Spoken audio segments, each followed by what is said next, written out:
오늘 종려주일입니다. 예수님이 우리의 죄를 지시고 십자가에 달리시려고 예루살렘에 입성한 날을 기념해서 지키는 절기가 종려주일입니다. 사실 따져보면 오늘부터 이 고난주간이 시작이 되어집니다. 예수님의 마지막 한 주간의 삶은 고난의 클라이맥스였다, 그렇게 표현할 수 있습니다. 정말 인간이 감당하기 어려운 그런 엄청난 고난을 겪었던 한 주간이 고난주간이다 라고 생각할 수 있습니다. 특별히 복음서에 보면 예수님이 마지막 일주일 동안 살아갔던 그 행적에 대한 기록이 굉장히 많습니다. 복음서 내용의 3분의 1 가까이가 마지막 한 주간의 삶을 기록하고 있습니다. 그만큼 예수님의 생애 가운데 그 마지막 한 주간의 삶이 중요하다는 것이죠. 특별히 저는 마지막 한 주간의 삶 가운데 여러 가지 일이 있지만 겟세마네 동산에서 십자가를 앞에 놓고 땀방울이 핏빛으로 변화될 때까지 그렇게 애절하게 간절하게 기도했던 주님의 모습이 제일 감격이 되고 제일 제 마음에 와 닿습니다. 여러분, 하나님의 아들임에도 불구하고 문제가 있을 때, 물론 예수님은 평상시에도 기도하시는 분이셨습니다. 새벽 기도도 하셨고 철학 기도도 하셨고 금식 기도도 하셨고 다양한 기도의 삶을 사셨던 분이지만 십자가를 앞에 놓고 정말 눈물로 기도하는 그 주님의 모습이야말로 저에게 큰 도전이었고 큰 감격을 가져다 주었습니다. 과연 나는 얼마나 기도했는가? 예수님은 이렇게까지 기도했는데, 하나님의 아들임에도 이렇게까지 간구했는데 나는 어땠는가? 생각할 때에 부끄럽습니다. 오늘 저와 여러분이 이 예수님의 기도하는 삶을 도전받기 원합니다. 오늘 누가복음 18장에 나와 있는 불의한 재판관과 가부의 비유도 기도를 가르쳐주고 있습니다. 특별히 끝까지 기도하며 달려갈 것을 요청하고 있습니다. 한 도시에 재판관이 있는데 하나님을 두려워하지 않고 사람을 무시하는 재판관이라고 말합니다. 그래서 불의한 재판관이다, 그렇게 기록되고 있습니다. 그런데 그 사람에게 한 가부가 찾아가서 나의 원한을 풀어주십시오 라고 요청합니다. 여러분 생각해 보십시오. 하나님도 두려워하지 않고 사람도 무시하는 그런 아나무인격인 재판관이 아무것도 없는 연약하고 나약하고 힘도 없는 그런 가부가 가서 원한을 풀어달라고 할 때에 눈도 끔찍 안 합니다. 관심도 기울이지 않습니다. 쳐다보지도 않습니다. 그런데 놀라운 것은 이 가부가 매일같이 그 재판관을 찾아갔다는 것입니다. 오늘 찾아갔습니다. 문전박대당합니다. 또 찾아갑니다. 또 다음날 찾아갑니다. 또 찾아갑니다. 계속해서 그 재판관의 문을 두들겼습니다. 오늘 본문에 보니까 뭐라고 말합니까? 내가 하나님도 두려워하지 않고 사람도 무시하는 재판관이지만 저 가부가 나를 번거롭게 하니 내가 그의 원한을 들어줘야 되겠다. 저가 나를 괴롭게 하니 내가 원한을 들어줄 수밖에 없다. 그렇게 말하고 있습니다. 그러면 뒤에 나오는 얘기가 중요한 얘기죠. 하물며 하나님 아버지께서 그의 택한 자녀들이 부르짖는 기도에 응답해 주지 않겠느냐. 이런 못된 재판관도 가부가 그렇게 끈질기게 매달렸을 때에 응답해 주었는데, 하물며 우리를 사랑하고 우리에게 축복해 주기 원하고 우리의 삶을 복되게 하기 원하시는 그 하나님이 우리의 기도에 응답해 주지 않겠느냐. 할렐루야. 그러면서 인내하며 끝까지 기도하기를 요청하는 그런 비유의 말씀입니다. 기도한 사람 쳐놓고 낙심해보지 않은 사람이 없을 겁니다. 왜? 아무리 기도해도 응답이 없기 때문입니다. 여러분 어떻습니까? 열심히 기도했는데도 깜깜무소식이 해요. 아무런 소식이 없어요. 그래서 기도하던 사람들이 낙심합니다. 또 아무리 기도해도 내가 원하는 대로 일이 이루어지는 것이 아니고 이상한 방법으로 일이 이루어집니다. 이상한 방법으로. 즉 내가 기도한 대로 이루어지는 것이 아니고 다른 방법으로 이루어진다는 거죠. 일이 진행된다는 거죠. 이럴 때 기도하는 사람들은 낙심하게 되고 차질하게 됩니다. 오늘 이 말씀을 깊이 상고하면서 하나님이 우리에게 뭘 말씀하고 있는가를 같이 깨닫고 은혜 받기를 원합니다. 첫째는 기도하다가 낙심하는 이유가 뭘까? 잠깐 설명드렸지만 구체적으로 말씀을 드리면 데살로니가전서 5장 17절에 쉬지 말고 기도하라 그렇게 말씀했죠. 쉬지 말고 기도하라. 왜 그랬을까요? 기도는 영혼의 호흡이라고 제가 말씀드렸죠. 여러분 지금 숨 쉬고 있습니까? 안 쉬고 있습니까? 우리의 육신도 이 숨을 쉽니다. 그죠? 쉬지 않으면 죽어요. 그런데 영적으로도 우리가 숨을 쉬어야 됩니다. 그게 뭐냐? 그게 기도라는 거예요. 그래서 쉬지 말고 기도하라. 그렇게 성경은 말씀합니다. 사무엘하 12장 23절에 보면 사무엘 선지자가 이렇게 말합니다. 나는 너희를 위하여 기도하기를 쉬는 죄를 여호와 앞에서 결단코 범하지 않겠다. 기도를 쉬는 것을 죄를 범한다. 이렇게 사무엘은 고백하고 있습니다. 우리는 기껏 죄라고 그러면 내가 악한 짓 한 것, 나쁜 짓 한 것, 거짓말한 것 이런 거나 죄라고 생각하지 기도 안 한 것 가지고 내가 죄 지었구나 이런 생각 없잖아요. 근데 사무엘은요, 내가 기도하지 않은 것이 죄랍니다. 기도하지 않는 것이 죄랍니다. 이렇게 이론적으로는 쉬지 말고 기도해야 된다, 기도가 중요하다 알고 있습니다. 그러나 기도하다 보면 낙심하게 된다는 거죠.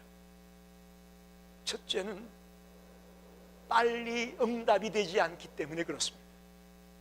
아무리 기도해도 아무런 소식이 없으니, 응답이 없으니 실망하게 된다는 거죠. 구하면 주실 것이요, 찾으면 찾을 것이요, 두드리면 열릴 것이라고 말씀했습니다. 근데 아무리 구해도 응답이 없어요. 이때 우리는 낙심합니다. 영어로 이 낙심한다는 표현을 기브업이라고 그랬어요. 기브업, 포기한다는 거죠. 몇 번 기도해보다가 응답이 없으니까 포기해버린단 말입니다. 여러분 창세기 12장에 보면 아브라함이 나와 있습니다. 아브라함이 갈대아 우르를 떠나 하나님이 가라고 하는 땅으로 들어갑니다. 가나안 땅으로 들어갑니다. 그때 그의 나이가 75세입니다. 하나님이 아브라함을 축복해서 내가 너로 큰 민족을 이루고 내게 복을 주겠다, 큰 민족을 이루겠답니다. 75세인데 아이가 없어요. 그런데 큰 민족을 이루겠대요. 자식이 있어야 큰 민족을 이룰 거 아니에요. 낳고 해가지고. 그런데 자식이 없는데 큰 민족을 이루겠다고 했습니다. 그래서 기다렸어요. 기도하고 또 기다렸습니다. 오늘 주실까, 내일 주실까, 내일 모레 주실까 기다렸어요. 그런데 85세가 됐어요. 10년이 지났습니다. 그런데도 자식이 없어요. 그러자 아무리 믿음의 조상이라고 해도 아브라함도 낙심하요. 하나님 앞에 뭐라고 얘기하느냐? 너무 답답하니까, 하나님 나에게 자식을 주지 않으니까 이제 내 집에 있는 종 엘리에셀이 내 후손이 되어 우리 집안을 이어가게 하겠습니다. 그렇게 얘기했어요. 종을 갖다가 내 대를 이어갈 사람으로 삼겠다고 하나님 앞에 말씀드립니다. 그러자 하나님이 말하죠. 그 사람이 내 상속자가 아니야. 내 몸에서 날 자가 내 상속자가 되겠다. 그러면 밖으로 데리고 나와서 하늘에 있는 무별을 보여주면서 너의 후손이 저렇게 많아질 것이다 보여줬어요. 그러자 아브라함이 믿습니다. 그 말씀을 믿었어요. 그런데 또 좀 지나자마자 이번에는 사라가, 아내가 아브라함에게 불평합니다. 남들은 벌써 다 아이들이 있는데 우리는 지금 이 나이에 아이가 없으니까 어떻게 하면 좋소? 그러니 나에게는 힘들 것 같으니 내 종 하갈에게 들어가서 아이를 낳으면 좋겠어. 지금 아브라함은 믿는다고 했어요? 안 믿는다고 했어요? 자식 줄 믿는다고 했는데 사라가 옆에서 쑤시는 거요. 안 주잖아. 그러니 안 돼. 하갈을 통해서 낳아. 아브라함은 낙심하고 아내의 말에 동의를 합니다. 그래서 이스마엘을 낳는 거예요. 여러분, 오늘 아랍과 이스라엘 간의 이 엄청난 전쟁의 소용돌이가 계속되고 있지 않습니까? 중동 지역에 다녀오신 분들은 그걸 다 느껴요. 아랍 국가들 틈바구니에 이스라엘이 딱 갇혀 있어가지고 그 엄청난 긴장감은 말로 다 표현할 수 없습니다. 제가 96년도에 성지순례 갈 때 보니까 요르단에서 이스라엘로 들어가는데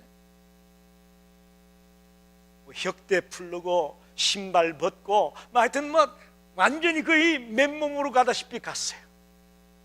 조금만 뭐가 있으면 찍찍 소리가 나가지고 그 금색들을 통과하기가 힘들어. 그만큼 까다롭게 하고 있는 이유가 뭐냐? 그게 아랍과 이스라엘 간의 갈등이거든요. 그게 누구 때문에 생긴 거예요? 이스마엘과 이삭 때문에 생기는 거예요. 하나님이 약속한 아들 이삭과 하나님이 약속하지 않은 아들 이스마엘 때문에 오늘까지도 그 아픔이 계속되고 있는 거예요. 아브라함이라고 하는 믿음의 조상도 하나님의 약속이 빨리 이루어지지 않으니까, 자기가 기도하는 내용이 빨리 응답되지 않으니까 낙심하여 아내의 요구에 동조해서 하나님이 원하지 않은 아이를 낳게 되는 장면이 기록되고 있습니다. 이렇게 빨리 응답되지 않을 때에 우리는 낙심합니다. 두 번째는 내가 기도한 대로 이루어지지 않기 때문에 우리가 낙심합니다. 누가 마가복음 11장 24절에 보면 내가 너희에게 말하노니 무엇인지 기도하고 구한 것은 받은 줄로 믿으라. 그리하면 그대로 되리라. 할렐루야. 그대로 되겠다고 했거든요. 그런데 우리가 기도하다 보면 그대로 안 될 때가 있어요. 그래서 낙심합니다. 성경 인물들 가운데도 자기들이 기도한 것을 100% 다 응답받는 거 아니에요. 때론 기도했는데 자기가 기도한 것이 아닌 방법으로 응답이 되는 경우가 있죠. 대표적인 경우가 사도 바울입니다. 그는 지금 복음 전도자예요. 사람들에게 가서 복음을 외쳐야 되는 사람이에요. 그런데 그에게 육체의 가시가 있었어요. 그 육체의 질병이 뭐냐? 안질이다 뭐다 말들이 많습니다만은 대부분의 성서학자들이 바울이 갖고 있는 질병이 간질병으로 오고 있어요. 간질. 여러분은 봤는지 모르겠습니다만 저는 목회하다가 간질병 걸린 아이를 봤어요. 학생부에 나왔는데 예배 잘 드리고 이제 2부 순서로 아이들이 게임을 하는데 갑자기 그 아이가 쓰러졌어요. 눈이 돌아가고 막 입에서 거품이 나오고 정말 무섭더라고요. 그게 간질이에요. 근데 여러분 생각해 보시라고, 바울이 설교를 하다가 그렇게 됐다고 생각해 보시라고. 이건 정말 주님 영광 가리우는 것이고 끔찍한 일 아닙니까? 그래서 바울이 이것을 가지고 육체에 가시를 넣고 3번이나 간절히 하나님 앞에 기도했다고 성경에 기록되어 있습니다. 그랬더니 하나님이 바울의 기도대로 응답해 주셨나요? 바울의 기도대로 응답해 주지 않았어요. 뭐라고 얘기하느냐? 내 은혜가 내게 족하도다. 그냥 그대로 살아, 그런 말이에요. 그렇게 애절하게 눈물로 바울이 매달렸는데 하나님의 응답은 그냥 그대로 사는 게 너에게 좋다라는 거예요. 이럴 때 얼마나 우리는 실망하고 좌절하고 낙심하게 됩니다. 물론 성경에 바울이 그래서 실망했다, 낙심했다, 포기했다 그런 말은 없습니다만은 우리 주변에 이런 사람이 너무나 많다는 것입니다. 제가 아는 어떤 학부형은 자식이 대학 입시에 어플라이 하는데 A라는 대학에 원서를 넣고 B라는 대학에 원서를 넣었어요. 그리고는 기도하기를, 주님, 우리 아이가 A 대학에 합격하기를 원합니다. 그게 기도 제목이요. A라는 대학에 합격하게 해주십시오. 간절히 기도했는데 결과가 나왔는데 A라는 대학은 낙방하고 B라는 대학에 붙었어.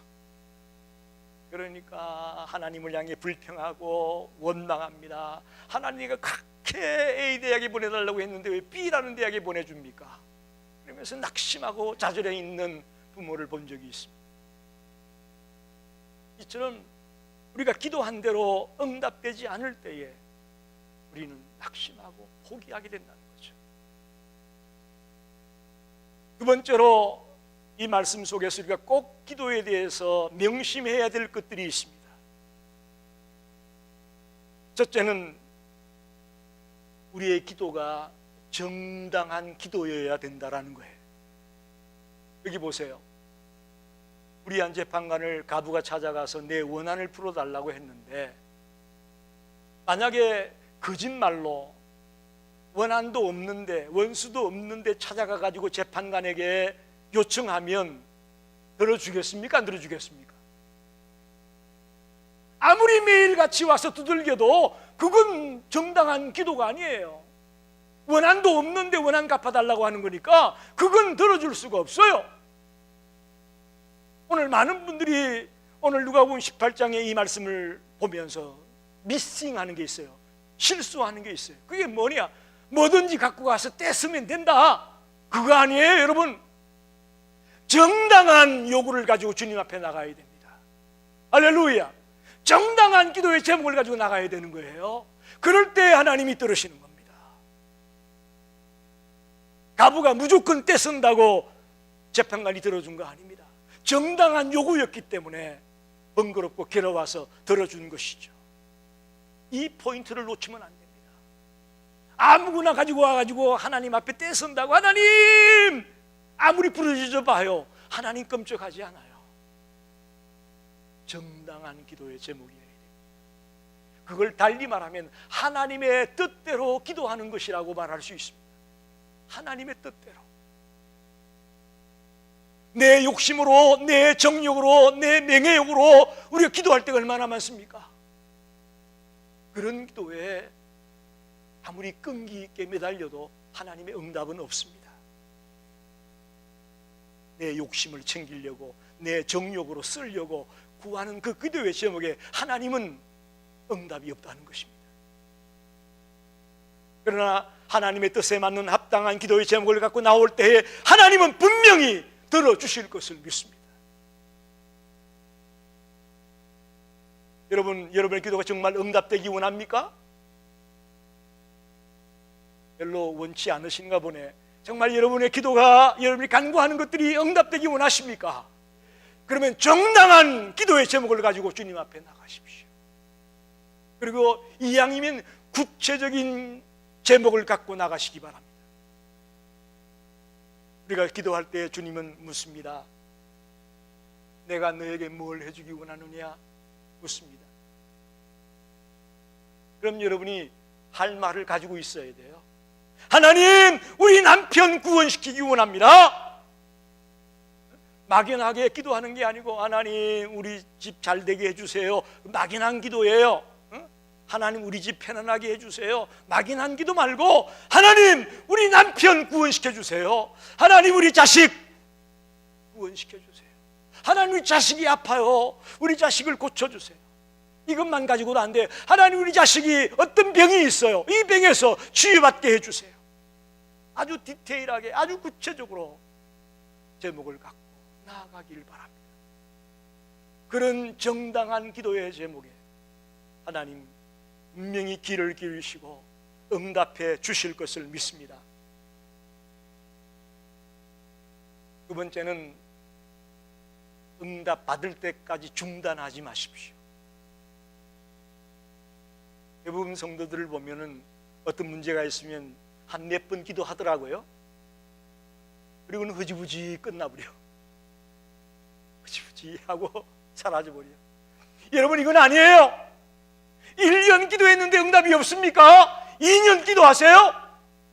10년을 기도했는데 응답이 없습니까? 20년 기도하세요? 아멘입니다. 이걸 요구하는 거예요. 조지 물러라는 하나님의 사람이 있는데 그는 60년 동안 한 사람을 놓고 기도했어요. 한 사람이 회개하고 돌아와 예수 믿는 자가 되기를 60년 동안 기도했습니다. 근데 그가 죽고 난 뒤에 1년 뒤에 그 기도했던 사람이 돌아왔습니다. 할렐루야. 이렇게 어려운 거예요. 이렇게 놀라운 거예요. 기도의 응답이라는 것이 이런 겁니다.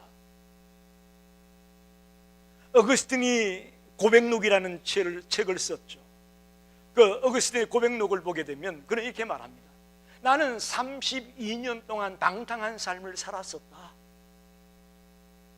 그런데 내가 예수를 믿게 되고 이렇게 주님의 자녀가 될 수 있었던 것은 어머니의 눈물의 기도 때문이었다. 실제로 그러면 자기가 세례받는 날 어머니가 눈물을 쏟으며 기쁨의 눈물, 감격의 눈물을 쏟으며 울었던 적이 있다고 기록하고 있습니다. 모니카가 아들 어거스틴을 위해서 32년이나 눈물로 기도했다는 거예요. 그 기도의 결과가 어거스틴이 돌아왔고 그가 끝내는 성자가 되어집니다. 여러분, 이게 기도예요. 이게 기도예요. 제가 몇 년 전에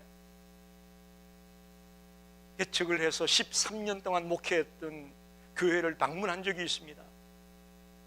13년 동안 그 동네를 샅샅이 뒤졌어요. 십집마다 신방하고 기도하고 그렇게 열심히 젊었으니까 또 그때는 집사람하고 둘이서 정말 온 동네를 누볐어요.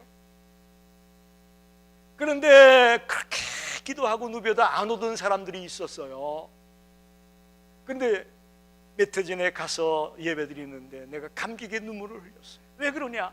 그렇게 그때 전도하고 기도해도 안 오던 사람들이 3명이나 거기 와서 예배드리고 있더라고. 할렐루야!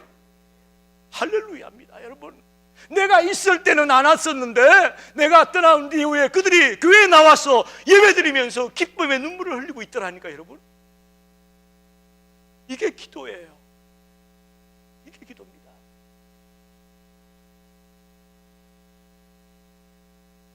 지금도 새벽마다 기도하고 있는 분들이 저와 있습니다. 저는 이 기도가 응답될 때까지 멈추지 않을 것입니다. 여러분 모두도 그런 기도의 사람이 되시길 바랍니다. 몇 번 해보다가 포기하지 말고 응답될 때까지 끝까지 이 문제를 가지고 기도하는 무릎 꿇는 자가 되기를 간절히 소원합니다. 마지막으로 한 가지 명심해야 될 것은 하나님의 시간과 우리 인간의 시간이 다르다고 하는 것을 여러분 기억하세요. 오늘 8절에 보면 속히 응답해 주겠다고 말씀하죠. 속히 응답해 주겠다. 여러분, 주님의 시간은 우리가 생각하는 시간과 다릅니다. 성경에 그런 말씀이 있죠. 주께는 하루가 천년 같고 천년이 하루 같다. 할렐루야. 이게 주님의 시간과 우리의 시간이 차이가 난다는 거예요. 서신서를 읽어보면 초대교회 교인들은 주님이 곧 재림할 걸로 알았어요. 사도행전 1장에 주님이 성천할 때에 천사들이 얘기했죠. 올라간 모습을 본 주님은 곧 다시 올 거다. 너희들이 올라가는 모습을 보니 주님이 다시 올 거야. 이 얘기를 해줬기 때문에 초대교회 성도들은 주님이 곧 재림할 걸로 알았어요. 그리고 열심히 기다렸는데 안 오십니다. 그리고는 예수 믿는 자가 죽는 거예요. 예수 믿다가 돌아가시는 거예요. 그러니까 성도들 마음이 막 혼란이 생기는 거예요. 재림할 줄 알았는데, 살아있을 때 주님 만날 줄 알았는데 자꾸 죽는데도 주님이 안 오시니까. 그래서 그들이 직장도 안 나갑니다. 또 일상생활을 거의 포기하다시피 하고 앉아서 주님 오실 날만 기다리고 있는 자들이 있었어요. 이게 주님의 시간과 우리 인간의 시간이 다르다는 것을 몰랐기 때문에 한 미스테이크예요. 8절 하반에 보면 인자가 올 때에 세상에서 믿음을 보겠느냐, 그런 말씀이 있습니다. 이게 무슨 얘기냐면 주님이 다시 올 때까지도 계속해서 이 일들을 가지고 기도하는 자가 있겠느냐, 그런 말이에요. 지금은 기도한다고 난리 피우는데 과연 주님 오는 그날까지 끝까지 변치 않고 끈기 있게 기도하는 자들이 있겠느냐라는 그런 메시지예요. 여러분, 하나님의 시간은 우리의 시간과 다릅니다. 내 생각은 이때쯤이라고 생각하지만 하나님의 시간은 그때가 아닐 수 있다는 것을 기억하십시오. 그렇기 때문에 우리는 하나님의 때를 기다리며 끈기 있게 인자가 올 그때까지라도 변치 않고 기도하며 달려갈 수 있는 믿음의 사람들이 되기를 원합니다. 그게 오늘 비유가 우리에게 주는 메시지입니다. 내일부터 고난주간 특별 새벽기도회가 시작이 됩니다. 정말 여러분 예수님의 고난에 동참하고 싶고 또 주님께서 십자가를 앞에 놓고 기도했던 것처럼 기도하기 원하신다면 이번 한 주간 특별히 좀 시간을 내시기 바랍니다. 작정하시기를 바랍니다. 작정하고 달려나와야 가능합니다.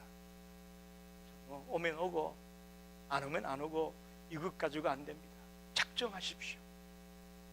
2019년 한 해를 사는 동안 내 이 한 주간 주님 앞에 매달리겠다, 이 한 주간 주님과 씨름하겠다, 그런 심정으로 마음에 결단을 하고 저와 여러분이 같이 기도하기를 원합니다. 기도하다가 빨리 응답이 없다고 포기하지 마십시오. 내가 기도했는데 기도한 대로 응답이 안 되고 다른 식으로 응답이 됐다고 포기하지 마십시오. 낙심하지 마십시오. 우리가 믿는 하나님은 불의한 재판관이 아닙니다. 할렐루야. 우리를 사랑하십니다. 우리를 축복하기 원합니다. 우리를 바른 길로 인도하기 원하시는 분입니다. 그 하나님이 우리의 기도에 분명히 응답해 주실 것을 믿습니다. 그러니 저와 여러분이 오늘 깨닫는 것처럼 정당한 기도를 드립시다. 세상 사람들과 비교해가지고 이것 필요하고 저것 필요하다고 이것도 주시고 저것도 주시고 욕심으로 구하지 마시고 정당한 기도를 드리시죠. 여러분이 저에게 기도를 부탁한 것들이 많이 있는데 그중에 특별히 믿지 않는 자식들 때문에 기도를 부탁한 분들이 많이 계셔요. 저는 새벽마다 꼭 그분들의 이름을 부릅니다. 꼭 그분들의 이름을 부릅니다. 이거 한 영혼이 회개하고 돌아오는 건 주님의 뜻이에요. 할렐루야. 이건 분명한 주님의 뜻이에요. 그렇기 때문에 저는 가장 정당한 기도는 아직도 예수를 모르고 있는 자들이 예수께로 돌아오기를 기도하는 이것이야말로 가장 정당한 기도 중에 하나라고 믿습니다. 정당한 것을 기도합시다. 그리고 조금 기도하다가 포기하고 조금 기도하다가 멈추고 하지 말고 응답될 때까지 중단하지 마십시다. 그리고 죽기는 하루가 천년 같고 천년이 하루 같다는 이 말씀을 기억합니다. 내가 원하는 시간표에 안 된다고 낙심하지 말고 하나님이 원하는 시간표에 분명히 응답될 것을 믿고 기도하며 달려가는 성도들이 되시기를 간절히 축원합니다. 기도하겠습니다.